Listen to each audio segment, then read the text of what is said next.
We're now joined by John Jankis, assistant basketball coach, Baylor men's basketball, national champions, #1 in the country, unbeaten. Hell of a game tonight at home at the Farrell Center against a very good Texas Tech team coming off their win against Kansas. Coach, John, thank you very much. Who plays better defense, your program or Dave Aranda's football team?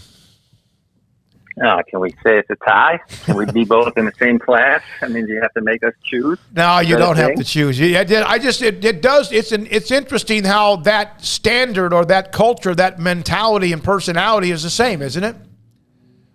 Yeah, I think the unique thing about defense is so much of it is a decision. It's a decision based on how aggressive you want to be, your willingness to hit, your understanding of where to be on time, how to rotate. It's similar both in football and basketball that it's an effort choice in many ways. Offense can often be a talent choice. You still have to make effort decisions, but the defensive side, so much of it can just be made up with culture and your love of just beating the heck out of people. And I don't know that we're a football team. We don't hit like that, but we hit as much as we were allowed to. And I think that carries through. And when we're not that aggressive on defense, it shows. And then when we're all over people, I think it goes the other way. And the cool thing about us is defense leads to offense. And we're at our best when those 2, 3, 4, 5 stops in a row start leading into transition offense for us. So those are linked, and we want to be really good at that. But certainly both programs are putting their hat on being good defensive programs.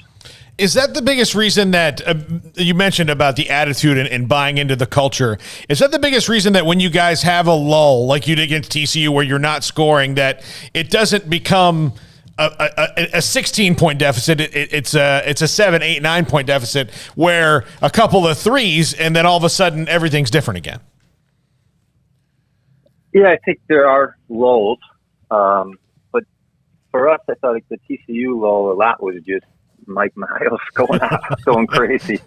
And, 3 of the shots they made in the first half were banked in, and 2 of them were from like 30 feet. So we like to say in basketball, when the ball's in the air, people decide if you're a good coach or a bad coach based on whether the ball goes in. And I thought TCU was making really tough contested shots, and that the defense was maybe a little better than people realized. The ball was just banking in. But once those contests on defense kind of carried over and affected them, then you start to see what you're talking about, which is that 14-0 run in the second half where the defense then links to the offense, and then there's a helplessness by the other team because they get frustrated when they can't score. And then maybe they rest on defense, and in those moments your offense improves. So basketball doesn't stop. It's more fluid, and so they're linked in a big, big way. But some of the lows just playing on the road, 8 of the 10 teams in our league are going to make the NCAA tournament. It's really hard, and you just got to work your way through that. And I think that's something we'll have to work through even tonight.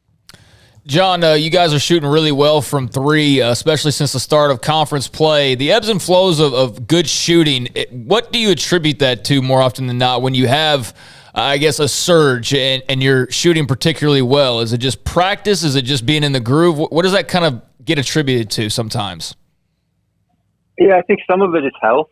Adam had a hand thing, and I don't think people understood how sacrificial he was and how much he loves his teammates, and then he played injured for a pocket of time. LJ was working through a foot thing, and all that's kind of linked. And even James shot 43% from 3 at Arizona. So I think there was just a uptick that was coming for all 3 of them.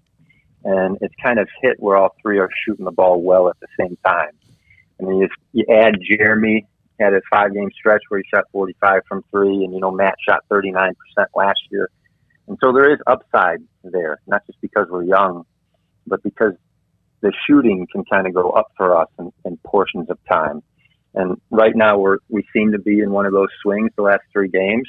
Hopefully we can manage our legs and stay there. But there's no exact science to that. If we had the perfect answer, we'd be shooting 50% from 3 all year. Yeah. But the fact that we're the best shooting team in our league the last 3 years, that's meant a bunch to us. It's something we look to recruit. And you just got to live with misses for stretches. But know that when you have the best shooters, eventually it's going to come back around, and that's what it's doing right now. I saw a note from John Rothstein. He said per Scott Drew that Jeremy Sohan was a game-time decision. Is that's good news? I know you can't say much, if anything at all, John, but that would be good news based on when he went down, would it not? Yeah, I can't say much about that, and that's between Scott and our trainers, and they're going to make good, wise decisions. And more than anything, that just comes down to Jeremy and how he feels. But for us as a staff, when you see him go down at TCU and the ankle's kind of hanging there, and you wonder if it's an Achilles, and then you go through the X-ray and the MRI, and it comes back, and it's not the Achilles, and there's no surgery. I can't tell you when he's going to come back, but I can tell you it's not what it maybe could have been. And we're really encouraged by that, and not just for us as a team, but for him as a kid. Injuries can really affect kids more than just physically, but sometimes just not being able to play, not being with the team. Got to do extra doctor's appointments, and we just want him back with us as much as possible. So the fact that it seems like that could come faster than maybe expected when he first went down, we're really thankful for. But as far as the day that he comes back, I'm not sure, and I don't have an honest answer for you. James Akinjo's buy-in and the way that you guys have been able to kind of morph around what he does well, because again, he's, everybody has his different skill sets or different things that they do or better, has been really remarkable early on for a transfer, a guy who's been doing things a certain way. What's it been like coaching James Akinjo and watching him kind of morph into what you guys do and building around what he can do? It's been a joy, I'll be honest, and we're really thankful for the process.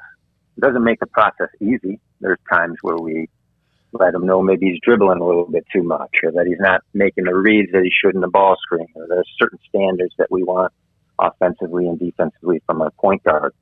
And so much of a relationship isn't the ability to point things out or yell at each other. It's the ability to meet in the middle and change.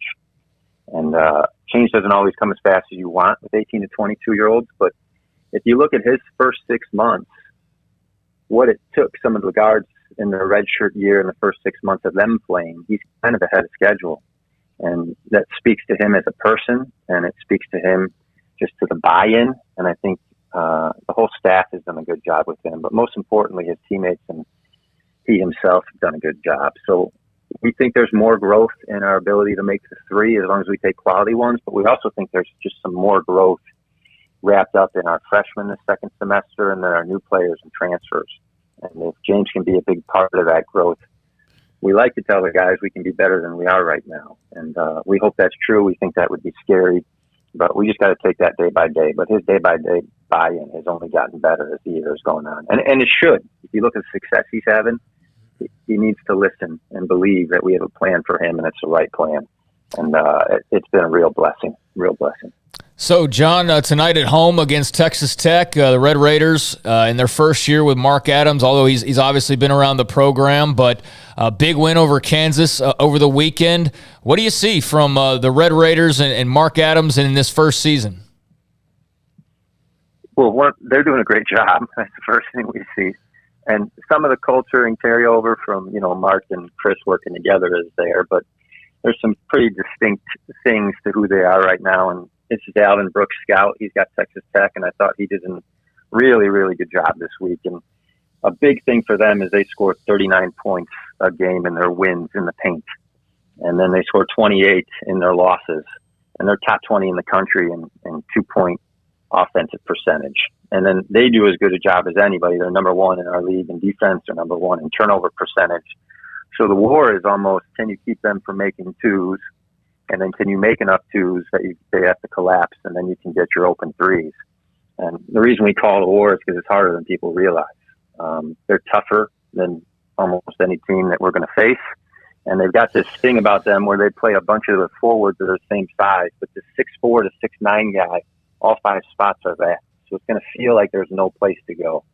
And we're going to have to manage that, not turn it over. And if we can score enough, get back on defense and make sure they don't make enough twos.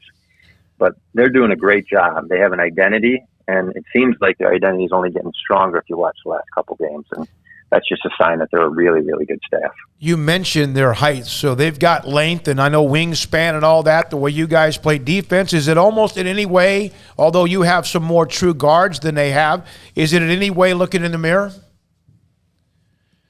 Yeah, I would say that it's looking in the mirror when you look at their defense. I don't think their offensive concepts are like ours, not to the point where you would say it's looking in the mirror, but defensively it certainly is. And both teams are going to try to hit. Both teams are going to try to make you dribble in place. They're both going to try to keep you on the side, and they're going to try to make sure you don't get anywhere near the rim. And then when the ball is in the air, everybody's going to hit everybody. And if you're looking up in the air and you're not hitting, you're going to get cracked in the back, and it's going to hurt. And both teams have those 4 or 5 things in common. And that's what makes for a great physical college basketball game. And it just comes down to the refs and how much they're going to let us hit and play, and then we got to adjust. But certainly it's like looking in the mirror when you watch them play defense. John, it's been a fun run, and I know that it was last year and the year before that as well. We appreciate your time on game day. I know that's always kind of a time for you to decompress and get ready. We appreciate you, as always, for dropping the knowledge on us. Yeah, thanks for having me, and thanks for all you do for us. And we just really appreciate your support, and we're going to try to keep it going. So Yes, have sir. a great day. John Jacobs, assistant basketball coach, Scott Drew and Baylor. It's like watching each other play in a way because of how they play defense, what Adams does, what Baylor's taking part of that, what they do. And, when you're good at something, you steal it. If it's Somebody wants to take it. If it's 35-30 at halftime, I'll be shocked.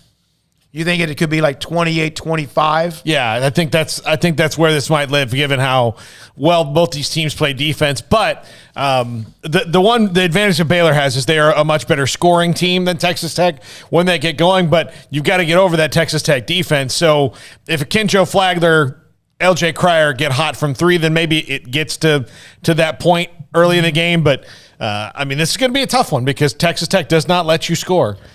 Let me tell you something. They won a game against Kansas, although it was at home, without McCullough and without Shannon. That's unbelievably impressive. And he mentioned as far as the rim, they just don't allow shots at the rim. And, I'm talking about anything around the rim. That means Jonathan Chamwachachua or Flo Thamba, which they have not really – they're not there much for their offense, but it would be nice if they could – knock down 6 or 8 points each, and that'd be a bonus. But follow-up shots, and they're very athletic. It ought to be a hell of a game. I watched a lot of that Kansas game, and they were fantastic in that win against the Jayhawks. All right, it's a